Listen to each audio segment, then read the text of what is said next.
The Interspecies Partnership Bureau's Vereth Colony office occupied the ground floor of a prefabricated administrative building that the colonial infrastructure had placed with the spatial philosophy that frontier settlements applied to institutional buildings. Proximity to the housing districts it served, sufficient distance from the commercial zone to avoid the noise, and an architectural ambition that the prefabrication budget had limited to functional and standing. The building stood. It functioned. It did not inspire. The Bureau's placement coordinator, Dr. Maren Hollies, had decorated her office with the personal touches that people applied to institutional spaces when the institution did not provide aesthetic resources, and the person occupying the space required some evidence that the space was occupied by a human being rather than an administrative process. There were plants.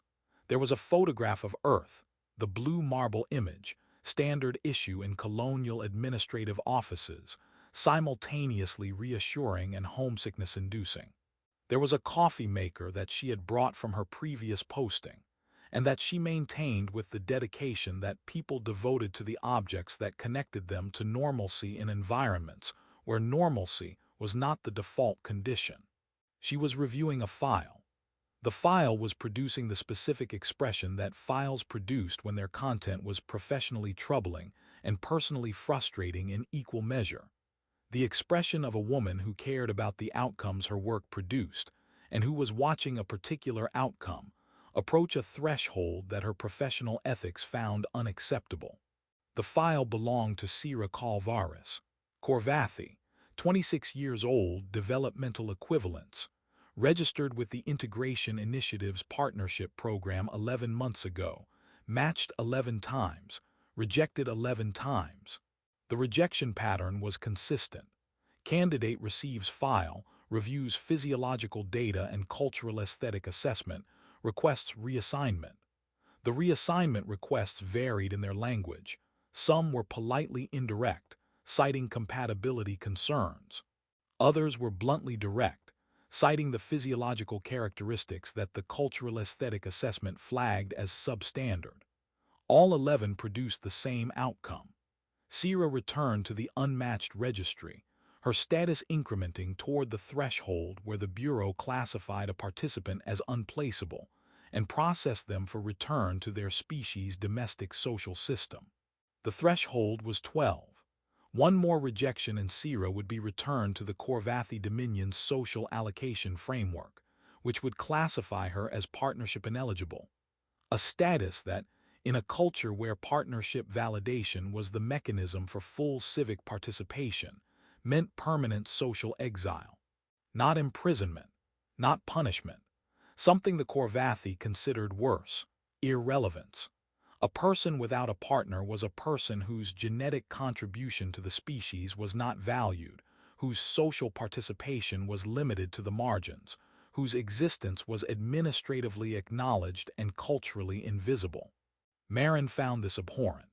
She found it abhorrent in the specific, professional way that people who worked in interspecies integration found practices that one species considered normal and that another species recognized as cruelty. The cognitive dissonance of respecting cultural autonomy while watching cultural autonomy produce outcomes that your own cultural framework classified as harm. She could not change Corvathi's social architecture. She could attempt to find Sira a partner.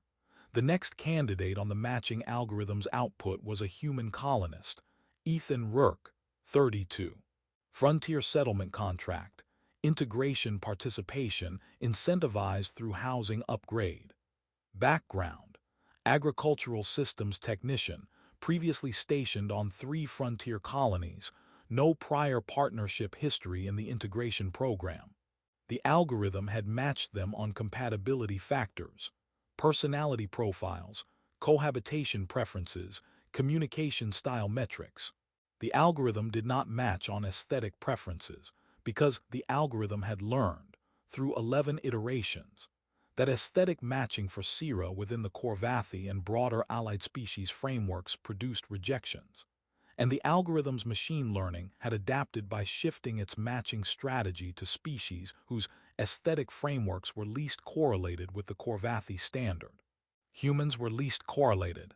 Human aesthetic preferences were, by the algorithm's analysis, the least standardized of any species in the program, the most variable, the most individual, the most resistant to the predictive modeling that the algorithm used for other species, because human beauty standards were not a standard, but a distribution so broad that the algorithm's confidence interval for predicting any individual human's aesthetic response was barely above random chance. Marin contacted Ethan Rourke. Difficult placement, Marin said, because honesty was her professional policy and because managing expectations was better than allowing expectations to manage themselves. I want to be transparent about what this involves. Ethan sat in the chair opposite her desk with the relaxed, open posture of someone who was comfortable in institutional settings without being shaped by them. The posture of a person who cooperated with bureaucracy because cooperation was practical, and who did not invest emotional energy in the cooperation because the emotional energy was reserved for things that mattered. He was 32. He was 5'11", built with the solid, functional frame that agricultural systems work produced, broad shoulders, capable hands, the physique of someone whose daily work involved physical engagement with the material world, and whose body reflected the engagement in its density and proportion. His face was open, the kind of face that communicated accessibility through its geometry, features that were even without being bland, a jaw that was strong without being aggressive, brown eyes that were warm in the specific way that brown eyes were warm when the person behind them was genuinely warm rather than performing warmth. His hair was brown, slightly too long, carrying the mild disorder that frontier colony life produced in grooming standards. Difficult how? He asked. The woman is Corvathy. She's been through the matching process 11 times. All 11 resulted in rejection by the matched candidate. 11 times. 11 times. The rejections are based on physical characteristics that the Corvathy aesthetic standard classifies as substandard. She's smaller than their species norm. Her facial features don't conform to their symmetry requirements. Her genetic markers are flagged as non-standard expression. Marin delivered the information with the clinical neutrality that the information required and the undertone of frustration that the information deserved. By her species standards, she's considered aesthetically deficient. The previous candidates, including 4 non-Corvathy, assessed her through frameworks that were influenced by the Corvathy cultural aesthetic data in her file, and the assessment produced rejection. You're saying she's been rejected 11 times because her species thinks she's ugly. The bluntness was not aggressive. It was the straightforward restatement of information by someone who preferred clarity to euphemism, and who found euphemism more offensive than the truth it was designed to soften. Her species has rigid aesthetic standards based on mathematical symmetry, proportional conformity, and genetic marker classification. By those standards, yes, she's classified as aesthetically deficient. What does that mean for her if the placement doesn't work? One more rejection, and she's classified as unplaceable. The Bureau returns her to the Corvathy domestic social framework. In their culture, that means permanent social exile, limited civic participation, no partnership prospects, institutional marginalization. Ethan processed this with the expression of someone whose moral framework was producing an output that his calm demeanor was managing, but not concealing. The expression of a person who found the described outcome wrong, and who was processing the wrongness through whatever mechanism his particular moral architecture used for processing wrongness. Can I see her profile? Marin provided the file. She watched Ethan review it with the professional attention that her years of experience had trained her to deploy during the moment when candidates first encountered a difficult placement's data. The moment that predicted the outcome with approximately 90% accuracy based on the candidate's facial response to the physiological information. Ethan reviewed the file. He looked at the physiological data. He looked at the image, the standardized bureau portrait that showed a Corvathi woman whose features were, by the metrics her species applied, the features that 11 people had looked at and decided were insufficient. The expression on his face was not what Marin expected. She expected the diplomatic hesitation that preceded polite rejection, the face of someone searching for a kind way to say no. What she saw was the expression of someone looking at something they found interesting, and the interest was not clinical or charitable but personal. The face of a man encountering an image that engaged his attention in the way that images of people you found appealing engaged your attention. "When can I meet her?" he asked. The integration facility's meeting room was neutral space, designed with the institutional awareness that first meetings between matched partners were events whose outcomes depended on environmental factors, and that the environmental factors should therefore be managed to minimize the variables that the Bureau could not control by optimizing the variables it could. The lighting was warm. The furniture was comfortable. The room was small enough for intimacy without being small enough for claustrophobia, a spatial calibration that the Bureau's facility designers had arrived at through iterative testing, and that represented the institutional optimum for a space whose purpose was allowing strangers to become acquainted under circumstances that both parties understood were strange. Sira Kalvaris sat in the meeting room and waited for the 12th rejection. She sat with the posture that 11 previous meetings had established, upright, composed, carrying herself with the careful dignity that was, at this point, the only thing the process had not taken from her. The dignity was not performance. It was structural, the architecture of a person who had been told, repeatedly and comprehensively, that she was insufficient, and who had responded to the telling not by collapsing, but by building a composure that the telling could not penetrate, because the composure was not pretending the telling was wrong, but enduring it with the grace that was the only form of resistance available to someone whose culture's aesthetic framework did not include an appeals process. She was 5'1". The height was the first thing that the Corvathi aesthetic standard identified as deficient. Her species' female average was 5'8", and the 4-inch deficit placed her below the threshold that Corvathi proportional standards classified as acceptable. She was fine-boned, her frame carrying the delicate proportions that her species' enhancement metrics classified as underdeveloped. Wrists that were narrow, shoulders that were slight, the overall silhouette of a body that was small in a culture that valued scale, and that measured worth partly through the physical parameters that enhancement was supposed to guarantee. Her skin was pale silver lavender, lighter than the deep violet that Corvathi beauty standards designated as optimal. The lighter pigmentation, a visible marker of the genetic variance that her culture classified as non-standard. The silver lavender was luminous, her skin catching light with a soft, pearlescent quality that produced an effect that was, if you were not evaluating it through a framework that demanded deeper pigmentation, quietly beautiful.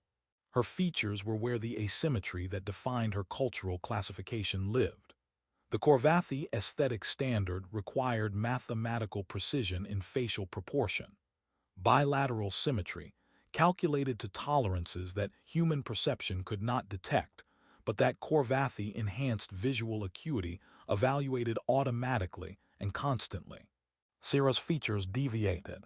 The deviation was subtle, a slight variance in the angle of her cheekbones, a minor difference in the curve of her jawline between left and right, an asymmetry in the arch of her brow that produced an expression that was, in its resting state, not the composed neutrality that symmetry produced but something more complex, the face carrying a quality of character that symmetry's regularity did not generate. The variance was visible to Corvathi perception, which evaluated it as flaw, and invisible to human perception, which lacked the resolution to detect the specific deviations, and which processed the overall effect as distinctiveness. A face that was interesting because it was not regular, appealing because it was individual. Her eyes were the feature that her culture found most problematic, and that human neurology would find most compelling. They were large, proportionally larger than Corvathy's standard, because her smaller frame had not scaled all features equally, producing eyes that occupied more of her face than the standard ratio prescribed. They were amber gold, the deep luminous color that all Corvathy shared, but that in her case was intensified by the proportional enlargement. The gold vivid and warm, and carrying the bioluminescent depth that her species' eye architecture produced. The eyes were, by Corvathy evaluation, disproportionate, evidence of the developmental nonconformity that her genetic markers indicated.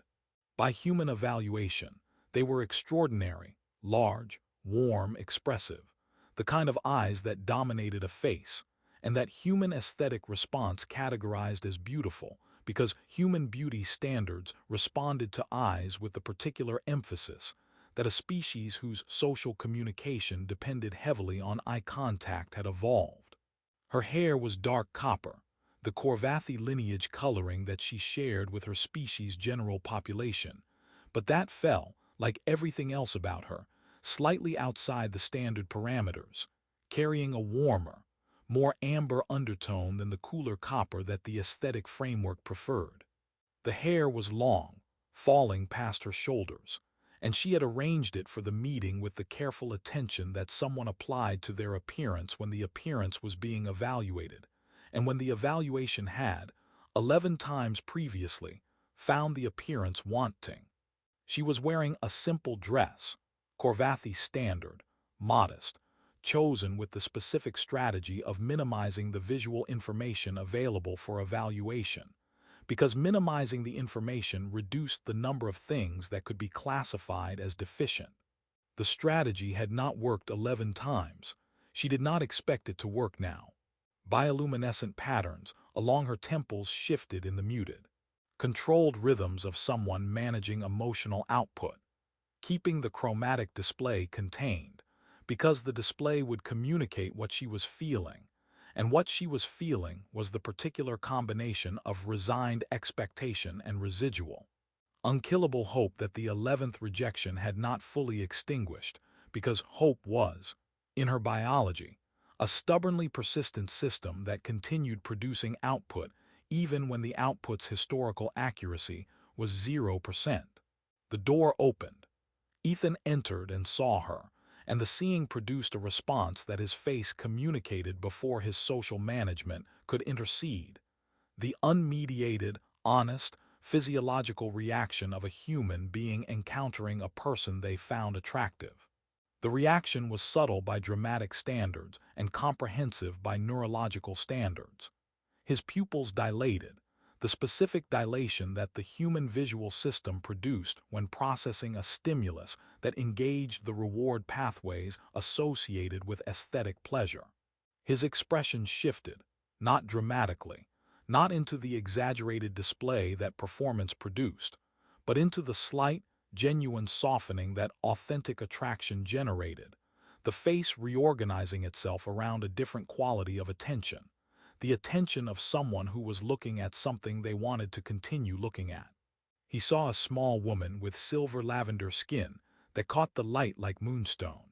He saw large, amber gold eyes that were the most expressive feature in a face that was distinctive and interesting, and that carried, in its slight asymmetry, the specific quality that human perception processed as character, the individuality that symmetry's regularity did not produce, and that human aesthetic response, evolved on a planet where biodiversity was the norm, and where variation signaled genetic health rather than genetic failure, found compelling. He saw delicate proportions that his neurology categorized as appealing rather than deficient, the fine bone structure, the slight frame, the overall impression of someone whose physicality was precise rather than substantial, the beauty of intricacy rather than scale. He did not see what the Corvathy standard saw. He did not see deficiency or disproportionality or nonconformity. He saw a woman who was distinctive and appealing, and whose distinctiveness was the appeal. The features that differentiated her from a standard were the features that made her interesting. And interesting was what human attraction responded to, because human attraction had not been calibrated to a standard, but to the individual, each human's aesthetic response, shaped by the specific, complex, unpredictable interaction of evolutionary preference and personal experience that made human beauty standards the most variable and least standardized of any known species. Hi, he said, and the word was simple, and the simplicity was the point, not the formal introduction that the Bureau's protocol suggested, not the measured diplomatic opening that previous candidates had employed before proceeding to their assessment and their rejection, but the greeting of a person whose response to what he was seeing was warmth, and whose warmth expressed itself in the casual, direct communication that was his default. "Hello," Sierra said.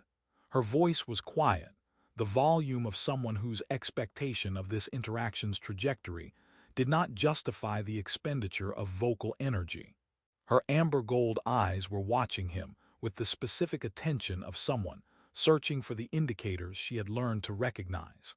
The slight tightening around the eyes that preceded diplomatic withdrawal, the shift in posture that indicated reassessment in a negative direction, the micro-expressions that every previous candidate had produced in the first 30 seconds, and that communicated, before the words came, that the words would be a rejection wearing courtesy's clothing. The indicators were not present. What was present was a man looking at her with an expression she did not have a framework for processing, because the expression was not in her catalog of responses she had received. The expression was interest. Genuine, unmistakable personal interest, the quality of attention that a person produced when they were looking at someone they found appealing, and when the finding was not performed but experienced. "I'm Ethan," he said. He extended his hand, the human greeting gesture, the physical contact that human social protocol offered as the bridge between strangers and acquaintances. "The Bureau said I should wait for the formal introduction, but I'm not very good at formal things." Sierra looked at his hand. She looked at his face. She searched, with the thorough attention of someone who had been trained by experience to identify deception, because deception was the form that pity took when pity wanted to be kind, for any evidence that the expression she was seeing was performance rather than reality. She found none. The expression was real. The interest was real. The warmth was real. And the reality of it, the simple, devastating reality that a person was looking at her and finding what they saw attractive, produced a response in her bioluminescent system that her emotional management could not contain. A flush of bright gold along her temples, warm and involuntary, the chromatic expression of something that the Corvathi emotional vocabulary classified as Velsorin. The feeling of being seen, truly seen, by someone whose seeing revealed value. She took his hand. The contact was brief, the culturally prescribed duration of a greeting handshake, and in the brief contact, her hand in his, the size differential was present and it communicated.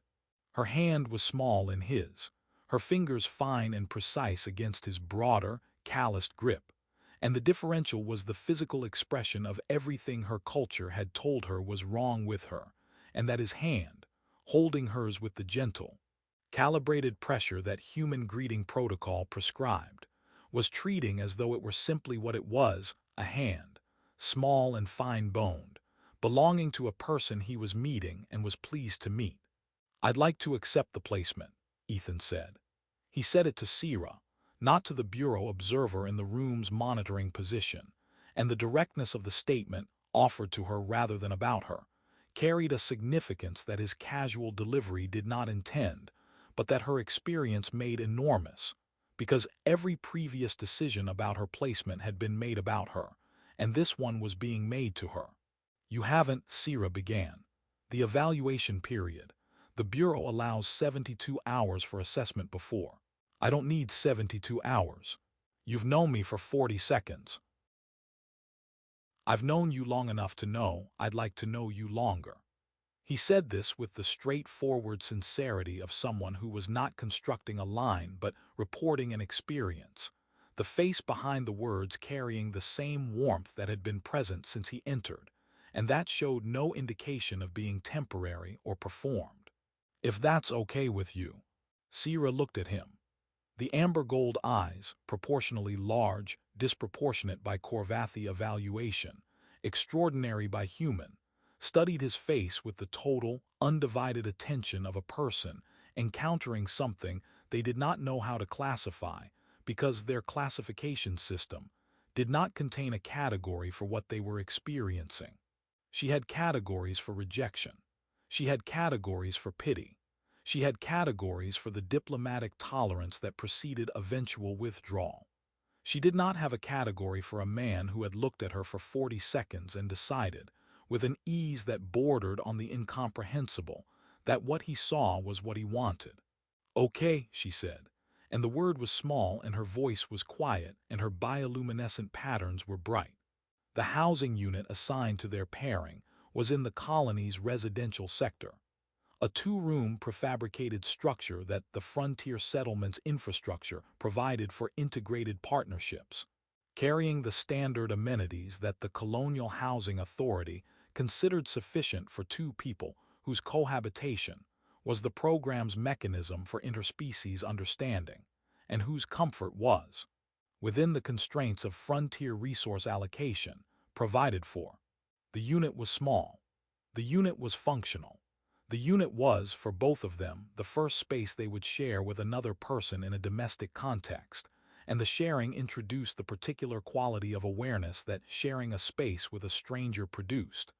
The heightened attention to movement, to sound, to the way another person occupied space, and what their occupation communicated about who they were. The evening was awkward, this was correct. Two people who had met 40 minutes ago and who had been declared partners by institutional mechanism were not supposed to move through their first evening together with the fluid comfort of established intimacy. The awkwardness was the honest expression of a situation that was inherently awkward, and the honesty of the awkwardness was better than the alternative, which was performing comfort neither of them felt. Ethan managed the awkwardness the way he managed most social situations, by doing practical things. He organized the kitchen.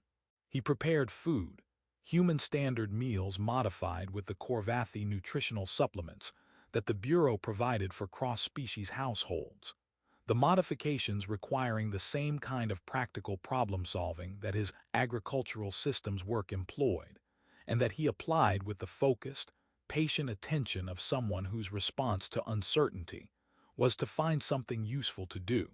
He talked while he worked, not the forced conversation of someone filling silence, but the natural, easy commentary of a person whose communication style was verbal, and whose verbal style was warm. The colony's agricultural grid is about 60% operational.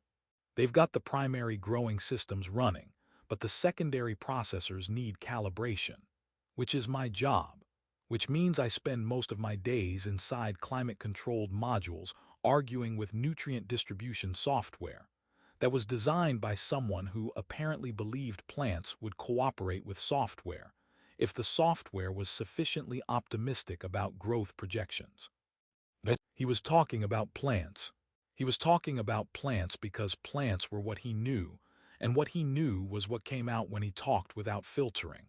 And the unfiltered quality of the talking was the quality that mattered, not the content but the ease, the absence of performance, the evidence that the person talking was comfortable enough to be himself, and that being himself included talking about plant growth projections while preparing dinner for a woman he had met less than an hour ago.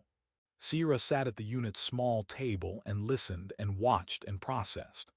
The processing was comprehensive, her attention operating on multiple levels simultaneously, the surface level engaging with the conversation while the deeper levels analyzed the situation for the patterns she expected, and that were, with increasing confusion, not appearing.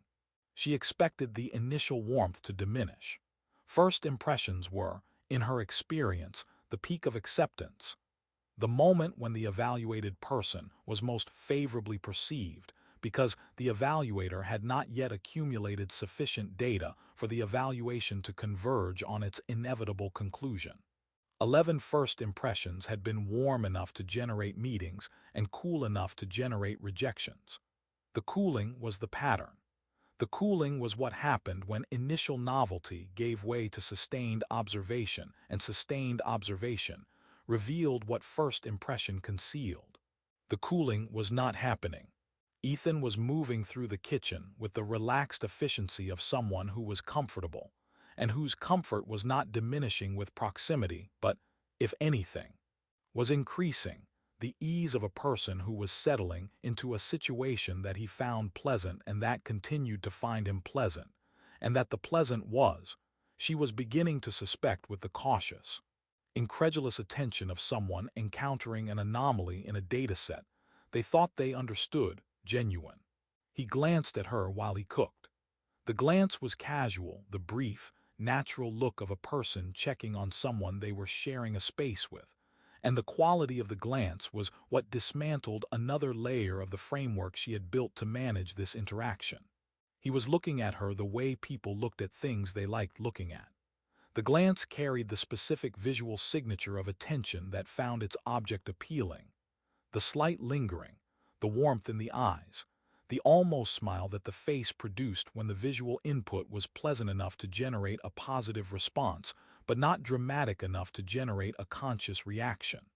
It was the involuntary, honest, neurological response of a person who found another person attractive, and it was directed at her.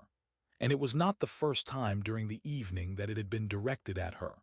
And the repetition was the evidence that the cooling was not happening, and that the warmth was not first impression novelty, but sustained response. Do Corvathi eat grains? He asked.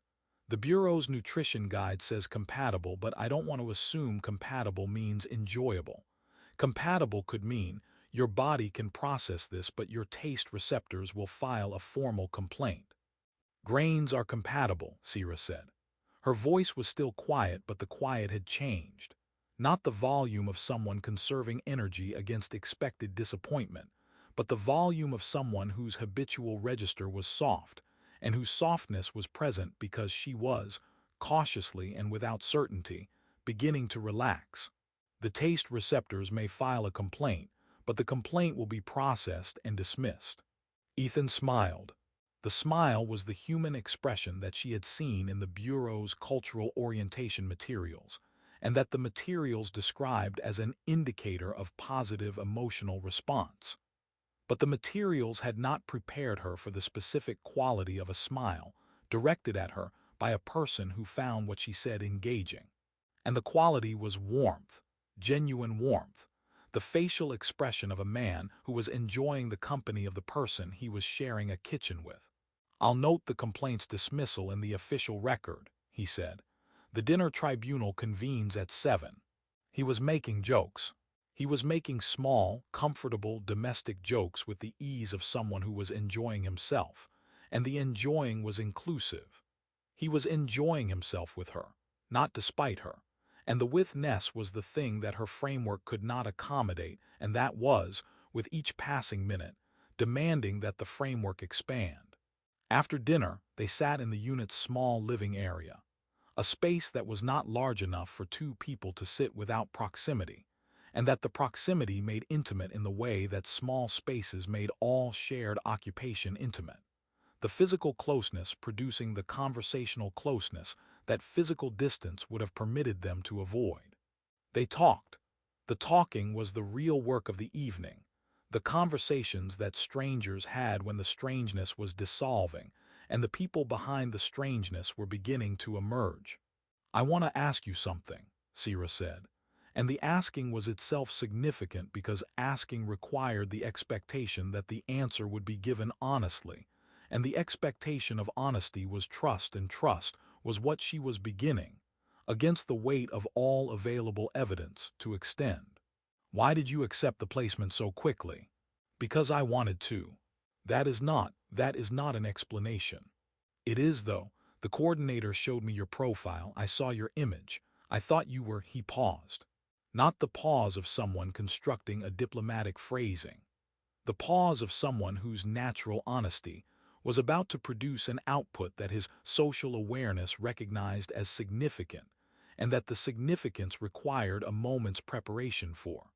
I thought you were beautiful, that's the explanation. It's not complicated. The word landed in the room with a weight that the word's two syllables should not have been able to carry. Beautiful. A word that Sira had heard applied to other people, to the Korvathi who met the standard, whose features achieved the mathematical precision, whose proportions fell within the approved parameters, and that she had never heard applied to herself except in its negation. Not beautiful, the absence of beautiful, the failure to achieve beautiful. The word's presence in this room, directed at her by a person whose face communicated sincerity with the clarity that his face communicated everything. The word's presence was an event. Her bioluminescent patterns responded before her voice could. The gold that had been present since the meeting room flared, bright, warm, involuntary.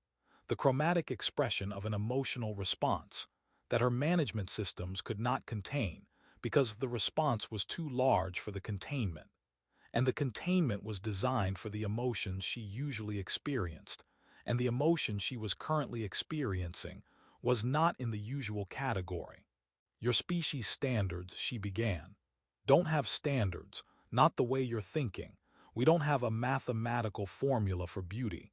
We don't have symmetry requirements or proportional metrics. Human attraction is, he considered, variable, individual. What one person finds beautiful, another person doesn't. What your species apparently considers deficient, I look at and see you, specifically you, not a standard you fail to meet.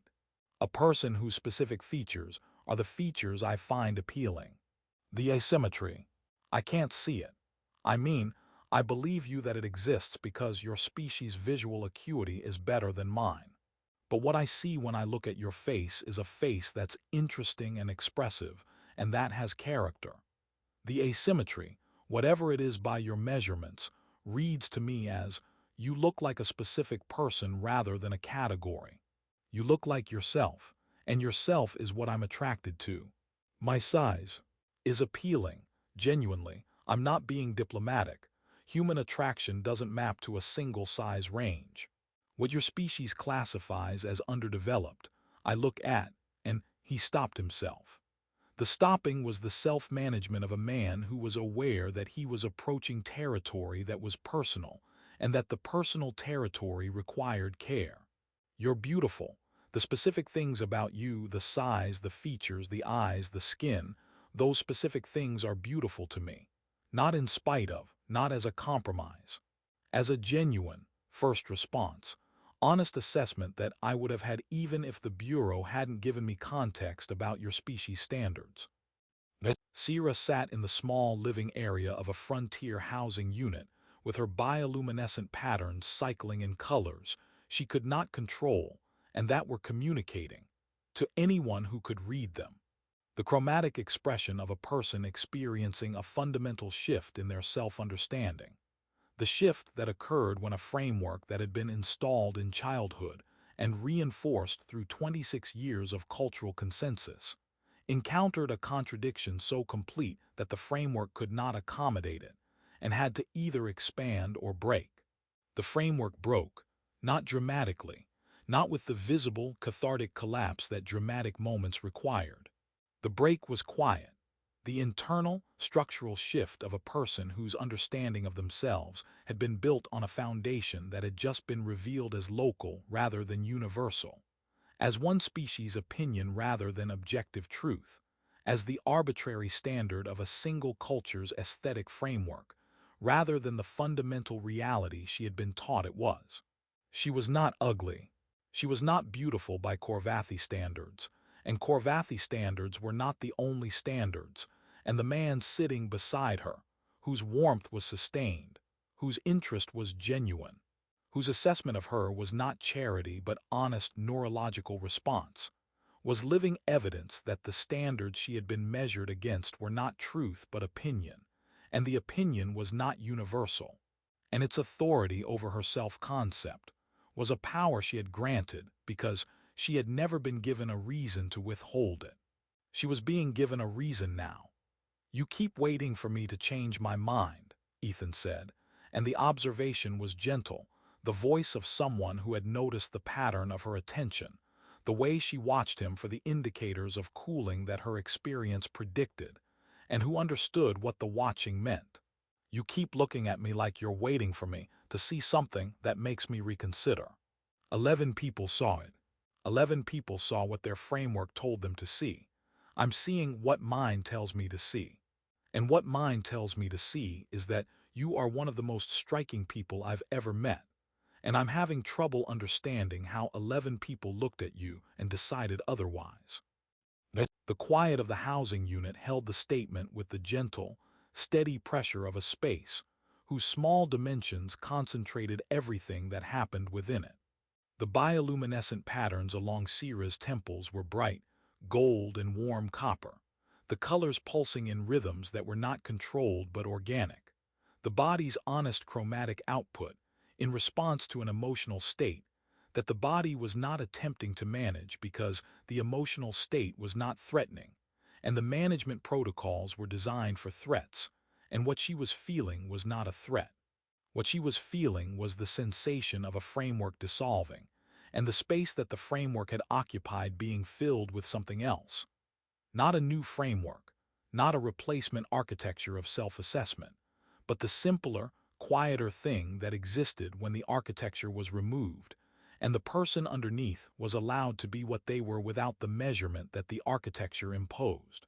She was what she was, 5'1", fine-boned, asymmetric by Corvathy measure, pale silver lavender, large-eyed, and these things which she had been taught to organize under the heading of inadequacy were being reorganized by the presence of a person whose response to them was not inadequacy but appeal, and the reorganization was not his work. He was not teaching her to see herself differently. He was simply seeing her differently, and the seeing was enough, because the seeing was honest, and the honesty was the thing that made it transformative. "Thank you," she said, and the words were inadequate, 2 words for an experience that exceeded what words could hold, but they were what she had, and she offered them with the full weight of their insufficiency. The voice of a person who was being seen for the first time, and who was grateful in the way that people were grateful for things they had not known they needed until the things arrived. "You don't need to thank me for thinking you're beautiful," Ethan said. "That's not a favor, that's just what I think." The evening continued. They talked about smaller things, the colony, the agricultural systems, the climate modules and their optimistic software. They talked with the gradual ease of 2 people whose strangeness was dissolving into familiarity, and whose familiarity was revealing, beneath the strangeness, 2 people who were compatible in the specific, unpredictable way that compatibility worked when it was not calculated by algorithms, but discovered through the slow, honest process of being present together and finding the presence pleasant. When the evening ended, when the frontier colony's artificial light cycle dimmed to the simulated night that the settlement's environmental systems produced, they occupied the housing unit's sleeping space with the careful, respectful distance that strangers becoming partners maintained, and that the careful distance itself was evidence of 2 people treating each other with the consideration that consideration required, and that the consideration communicated more about the potential of their partnership than any assessment algorithm could have predicted. The morning confirmed it. Sira woke before Ethan. The Corvathy circadian cycle ran slightly ahead of the human, and she lay in the unfamiliar space of a shared housing unit and experienced the specific, vulnerable moment that mornings provided when the previous day had contained something extraordinary, and the morning was the test of whether the extraordinary survived the transition from evening to daylight. She watched him sleep. The watching was cautious, the attention of a person who was checking whether the reality they experienced the previous evening was still present, or whether the morning would reveal it as the temporary effect of circumstances that nighttime made extraordinary and that daylight made ordinary. She watched him, and she searched for the evidence that the morning would be different from the evening, that the daylight would bring the reassessment that the evening had not produced, that the cooling would arrive on the morning's schedule because the cooling was what happened, and what happened was what she expected. He woke, he looked at her, and the look was the same warmth, the same ease, the same specific quality of attention that said without words that what he was seeing was pleasant and that the pleasantness was not temporary. The morning light did not diminish the response that the evening had produced. The daylight did not reveal flaws that the evening had concealed. He looked at her the way he had looked at her when he entered the meeting room, with interest, with warmth, with the genuine, unperformed appreciation of a person who found another person beautiful, and whose finding did not require darkness or novelty to sustain itself. "Morning," he said, and the word was sleep-rough and simple and warm. "Good morning," she said, and her bioluminescent patterns, the chromatic display that communicated what her voice could not fully convey, pulsed in the deep, steady gold that the Corvathi emotional vocabulary classified as Velheathen, the color of something believed in for the first time. The morning was ordinary. Ethan made breakfast with the same practical efficiency he had applied to dinner, talking about the day's agricultural system calibration schedule while Sira sat at the table and held a cup of tea that the Corvathi nutritional supplements had been added to and that tasted, she decided, adequate. The ordinariness was the transformation. The morning did not require the evening's intensity because the morning was not demonstrating anything. It was simply being, the way mornings were, and the being contained the same quality of acceptance that the evening had established, because the acceptance was not event-dependent but person-dependent, and the person had not changed overnight. He left for work. Before he left, he paused at the door, the pause of someone who had something to say and who was choosing to say it because saying true things was better than leaving them unsaid. "I'm glad the Bureau matched us," he said. "For the record, not because of the housing upgrade, because of you." He left, the door closed, and Sira sat in the housing unit that she shared with a person who thought she was beautiful, and the bioluminescent patterns along her temples were bright, and the brightness was not managed, and the not managing was the